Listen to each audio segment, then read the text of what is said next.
Welcome to Exit Frag. I'm Zeph. I'm joined by Esports Andy. Today we are going to be talking about America's Week 4. Let's start with Loud and Sentinels. I went into this match fully expecting a banger. I know the sentiment was that, Sentinels would just beat them, maybe like that they were Yeah, a little bit like a lot better than them. I didn't think that, and I was correct. This game might have been the game of the week. Like all the other games kind of seemed boring in comparison to this one, but I mean, it was like it was a classic. Like people are calling this rivalry between Loud and Sentinels El Clásico, and maybe I should like let go of the 2022 era, but I do think that this is probably the modern El Clásico of Valorant.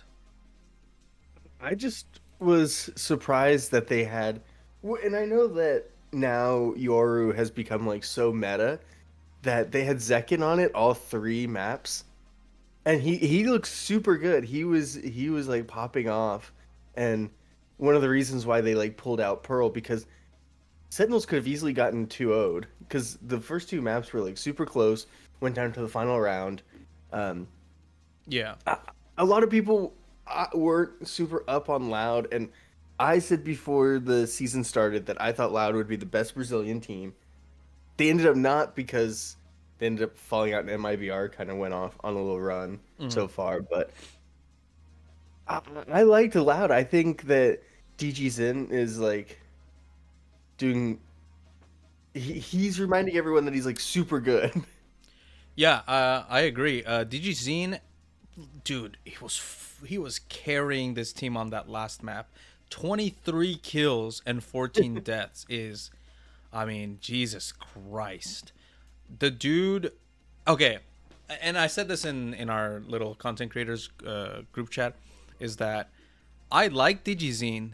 Don't get me wrong, he's doing great. Like, yes, he's carrying in like certain instances, but a lot of the times, especially in the first two maps, there was like a weird thing where like he didn't know when to op and when to rifle. He was like just defaulting to the op. And I know you're supposed to play to your strengths and everything, but I really did feel like on the retakes, especially on Lotus, it was probably better for them just to have just had him on a rifle.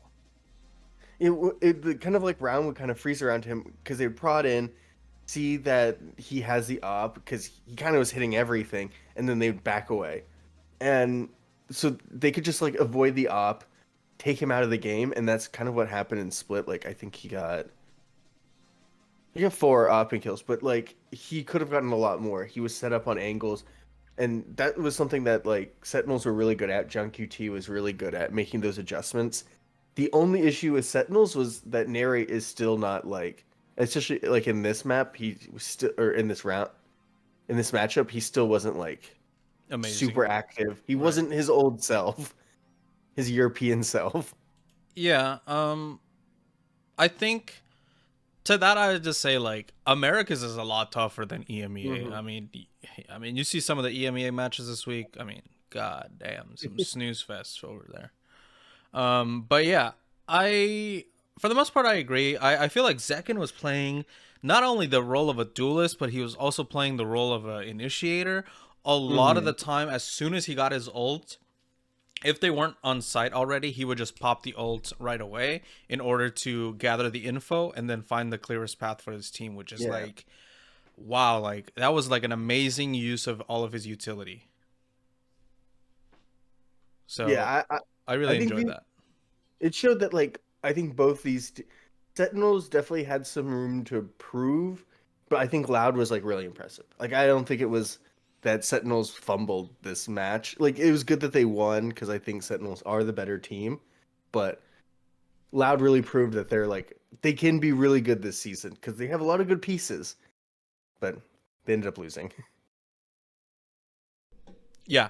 If you didn't watch the match, Loud won the first one 13-11. On Pearl, Sentinels won at 13-11. And on Split, it was also it was a 13-9 for Sentinels. So Loud starting off really strong on Lotus. They actually made a comeback. It was 6-6. And then Sen took the lead Loud took it back. Sen almost got there, and then Loud ran away with it the last 3 rounds. And then Pearl was sort of the similar story, but inverted. And then Split was just Sentinels beating them. But I was very impressed with Loud. I really thought that they were going to go deeper than what they did. We'll talk about that in a little bit. But yeah, Sentinels looking super strong. They're 1 game away from making Masters Bangkok in like the Giga Banger of the week. Sentinels versus the other team we're going to talk about right now, actually. G2 versus Leviatan. Are we really surprised at this game? I think this is like my anti-game of the week because Lev is still going through, like, they're still figuring out their team. Demon 1 not looking that great on the Yoru, going 5-15. And then Natank doing good on Raze. This is something that like we'll talk about in the MIBR game, but the role issues I still think are pretty huge. I think they're still trying to figure out where everyone it really fits, where Demon 1 fit, and it was like exposed the worst against G2 because G2 is such a good team. They're going to take advantage of your mistakes. And then Leaf was just like Leaf and Trent, but like especially Leaf was going off.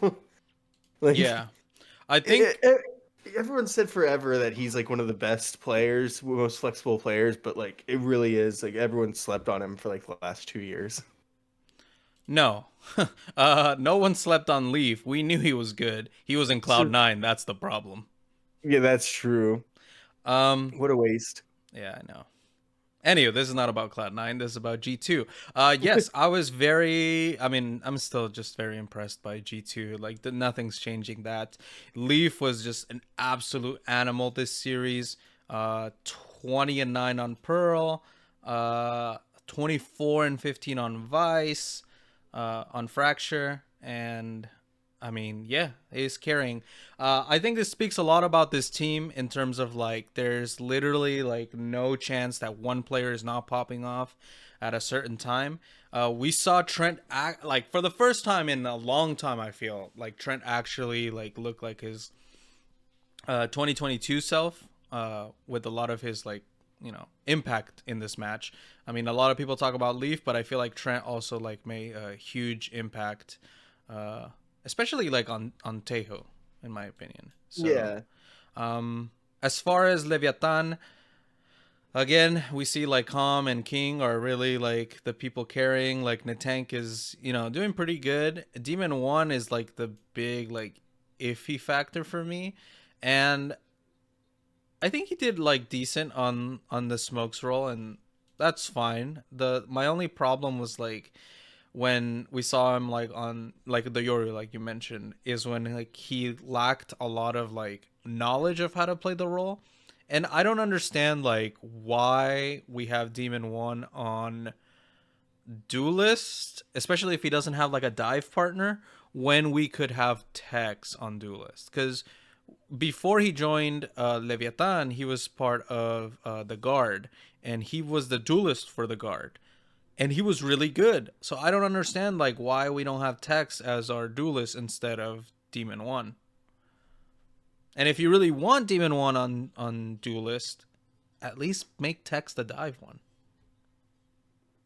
I well, so one thing that I had like an issue with Lev, where I just, and this is something that I was like really happy with G2 because G2 not only plays like a really good game, but they also adapt to the meta because their fracture comp I really like just adding that Tejo with a Vice, and I don't like Lev's comp anymore. It's too old. Doing a Sova, doing a KJ just doesn't really make any sense anymore, especially with a Vice, because that's where you maybe you could even use like a Yoru or just I didn't think that this comp they weren't gonna win, especially on the defense. That's why it like slipped away once it got towards the end of the match, and then that's why they like lost their pick a fracture.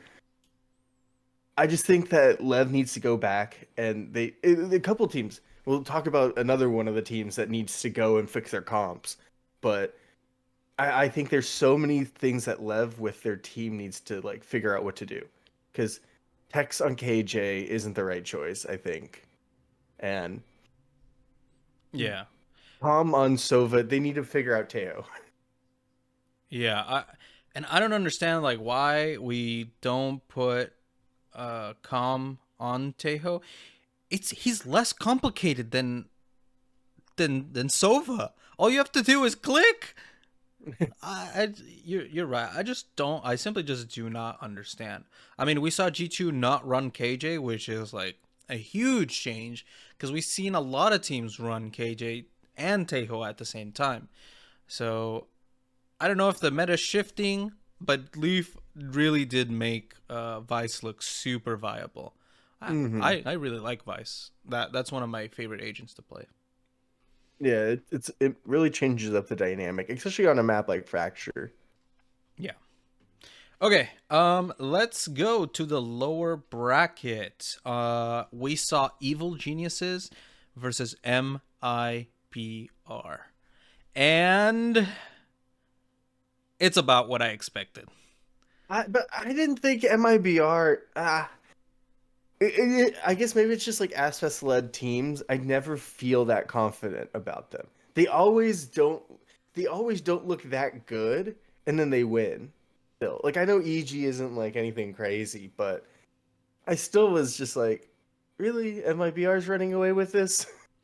Yeah, and I felt like a lot of it was because of how disjointed, excuse me. I felt like it was because how disjointed Evil Geniuses was. There was a lot of like areas where like they just didn't seem to play that well together. I know we had like the Yay and Icy connection at the beginning of the tournament, but I felt like they kind of dropped off on this map. Nature and Superman had their moments throughout the match, but it just wasn't like consistent enough. I feel like this core is just a lot of like pop-offs but not enough like teamwork or team synergy.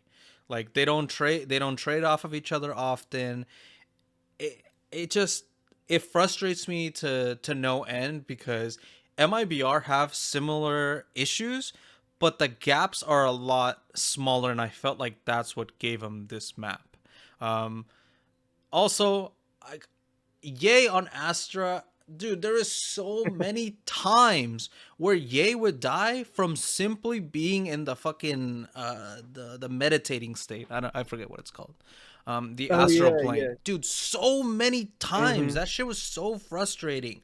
Please put Yay on Sentinel. Well, and I think I'm hoping that they don't learn the wrong lesson with like Split because I like the Rays Chamber like combo because especially with how they play it, I think it just they fumbled it. I think they just weren't having a good map, and Yeah. I don't think that this would happen that often. I I just think they fumbled. They couldn't get back up after losing after getting kind of blown out on their defense side on Abyss. I just think this team.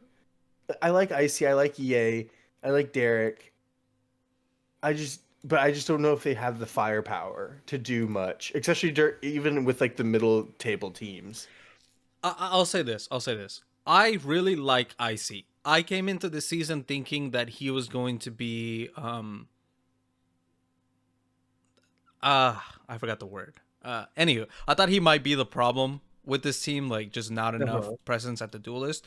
I think I'm wrong. And I'm glad I'm wrong because I think Icy is actually he developed a lot between in G2, and it showed on Evil Geniuses. If anything, I feel like the rest of the team is holding down Icy from achieving his potential. Hmm. And Yeah. go ahead. No, I was just gonna say, yeah, I think Icy. Well, someone was saying, I can't remember what Coach Trimmer was saying. Like Icy is like an APAC duelist. He just keeps diving in, and he just keeps because like if you look at his stats, they aren't that good, but it's because of what he's doing for his team. Right. What he's doing for the team, and the same with like back with like Ye when he was diving with Bleed. Um, but the team around him isn't like getting the kills off of him, trading off of him. Right. He's taking the space, and then they're not pushing up behind him. It's disjointed, or he's not getting the team like the flashes that he needs, and that's what's causing his issues. It's not like his individual play is bad. Yeah. Yeah, I agree. I agree. As far as like what I would do to like fix this roster, I mean, I don't know. It's too early for me to be like, oh, they should like do like roster changes. Like with every But kickoff, yeah. by split one, like midway through split one, you should like know like the players that are not working out on this team, and then just maybe try to get somebody from either tier 2 or somebody who's a free agent, because there's just I see so much potential with Icy and Ye on this team, and I feel like it's being wasted. Mm-hmm. Okay, MIBR. I'm sorry, we should talk about MIBR a little bit Oh here. yeah. Cortesia, Genom, and ASPAS. I mean, they showed up. That I don't really have much to like say other than like they are playing pretty good. Like the fact that Cortesia, I'm sorry, I always mess it up. The fact that they're keeping up with ASPAS in the kill department, I think is a good indication of this team's potential as well. I think Our scene on race 2 was crazy. yeah, I like their agent pool. I like that they have like a couple players that can flex on to different things.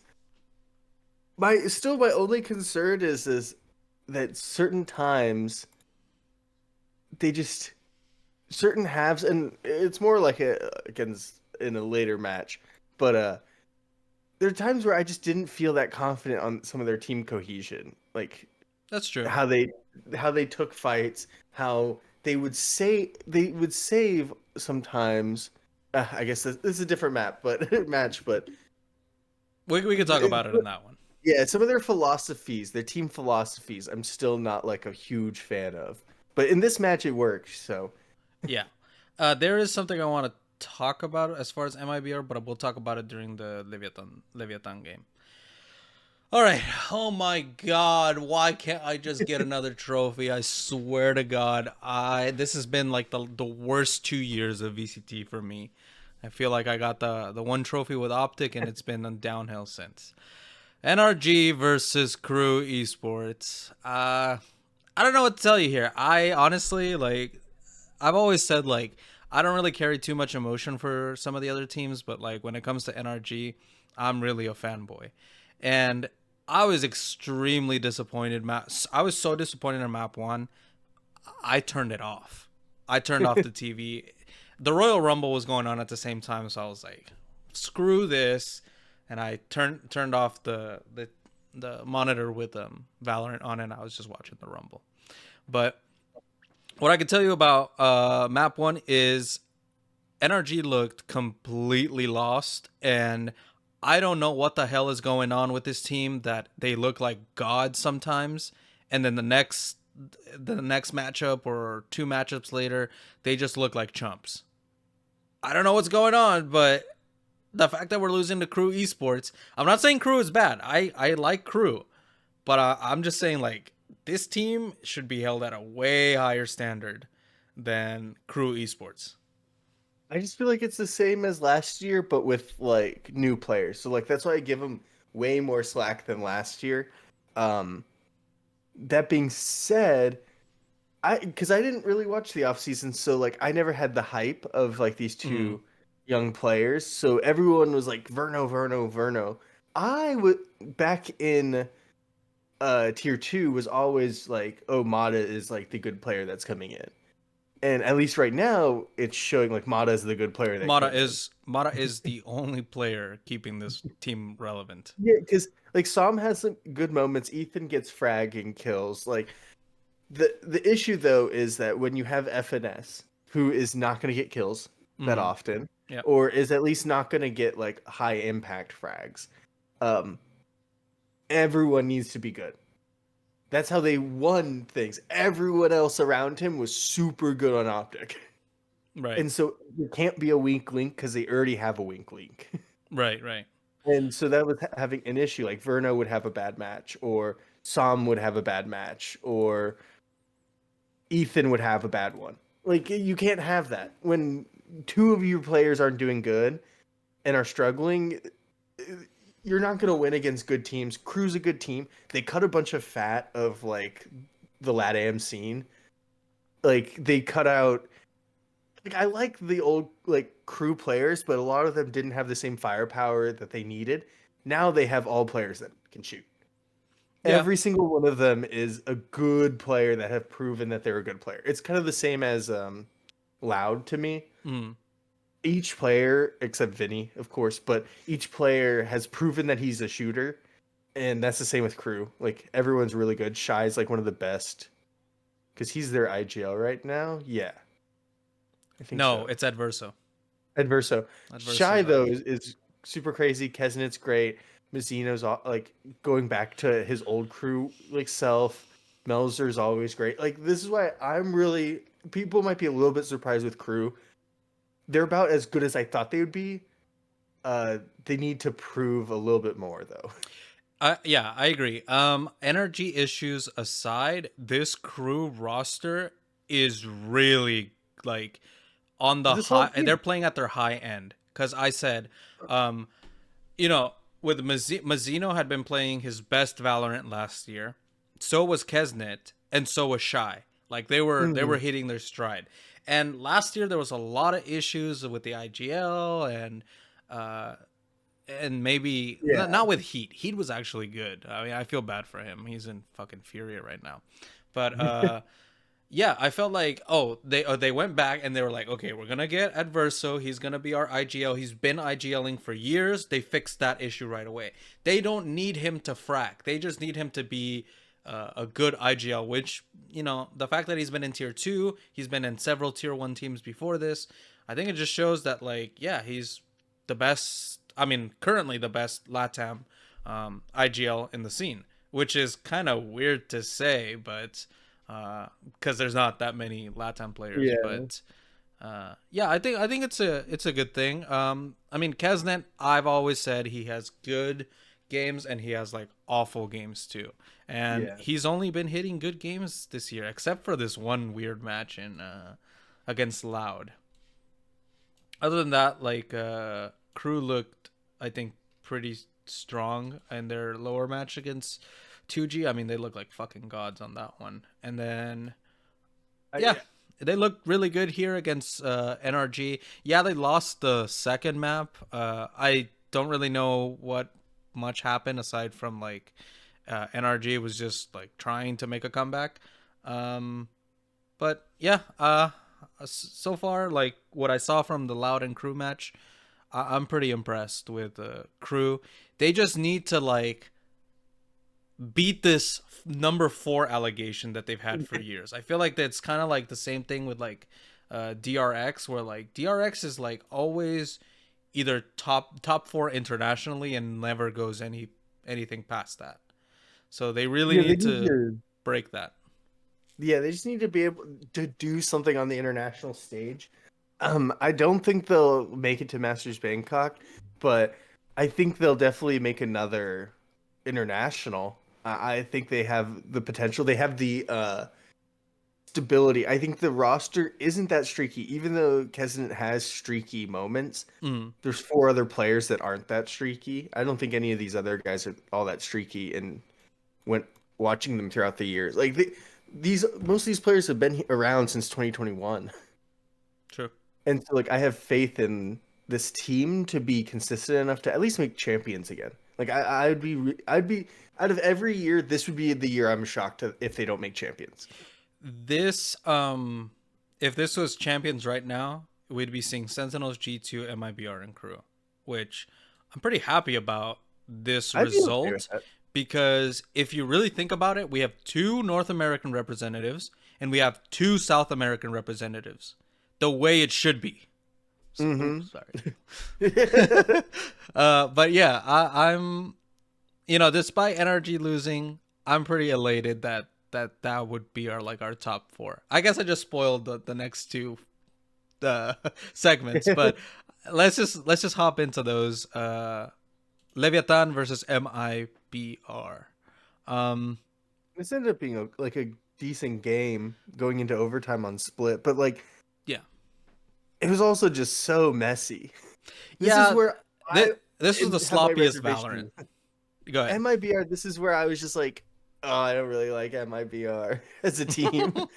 Like how they were making decisions, especially on split. Like there were times where ASPAS could go with like they would be in like a 2v3 and they could go for it and they have the money to go for it and they don't. They Yeah, ended up still, it just happened way too often when they have the money to do it. And like they're a good team. Like yeah, especially against Lev, they could have done it. They need more just like screw it, we're gonna go for it. yeah. They were playing really reserved, especially towards the end of map. I'm sorry, it was split where they did that, and I I understand the frustration, and I see where people get the baiter allegations from Aspas, because there was just way too many times where like Aspas was the last one alive and he just doesn't go for it, which it sucks because like we know Aspas can do that, but I don't know if he's trying to protect himself or if he's trying to just not give up eco. But I feel like you like, not specifically against Leviatan, because Leviatan is not that good of a team in my opinion, but against other like high caliber teams, you're not going to have that privilege, especially against a team like Crew, who they're going to have to face. I don't know. Those guys have the mentality of like, oh, we're just gonna go and we're gonna mess you up.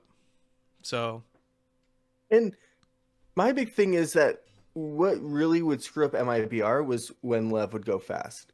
mhm. Anytime Lev would go fast, it would kind of screw up. Like MIBR wouldn't hit their shots, or they wouldn't take the right swings together, or they wouldn't like they would get flashed. Like there was a lot of like miscommunications, team flashes would happen. I just this is a sloppy game. I think MIBR has shown better. Lev, I think is Lev. They need to figure out their team comp. They need to figure out their like agent pool because I think it's still all over the place. Like I Natank think on Phoenix is crazy. but that one's more normal because he's always kind of done that. And he's like kind of goaded, but not with this team. Right, Because like right. even like Demon 1 was great on Jet, but also I didn't think like they used it to their advantage on the attack as much like they should. Oh, I didn't mute my phone. There. I just think that there's just the same issue as the match before that they just need to figure out who they are as a team, who they Mm, are like with these players because there's a lot of talent in this. right. There's no reason why they should be like I honestly think there's no reason why they should have lost this match if they were like a because I think they're still more skilled than like MIBR, but MIBR just I was surprised Artezine is like actually really good. Yeah. So yeah, Leviathan go out here, thank God. Um, then we have Loud versus Crew. I mean, oh my goodness. Like Crew really just went and eliminated my top two teams, like back to back. So my pickums were absolutely destroyed after this. Um, but yeah, I think it's a lot of what we said in our previous Crew segment. Crew is looking a lot stronger. I just thought Loud looked like shit here. I don't know what Yeah. happened. I don't know if it was like a team thing or like we had to play basically like back to back, not back to back. I guess technically back to back. It's in like less than 48 hours. You have to play two matches, but yeah, I don't know. Maybe Loud prepped for NRG and got Crew instead, and that was it. But I just think they looked a little sloppy, like on every map, and they just let Crew like play their own game. I was just surprised, but I think it goes back to what I was saying. I think Crew is just a more consistent team than most of the teams, I think, in the Americas. So if you have a bad game against Crew, or like you just don't come out as hot as you need to, you're gonna lose.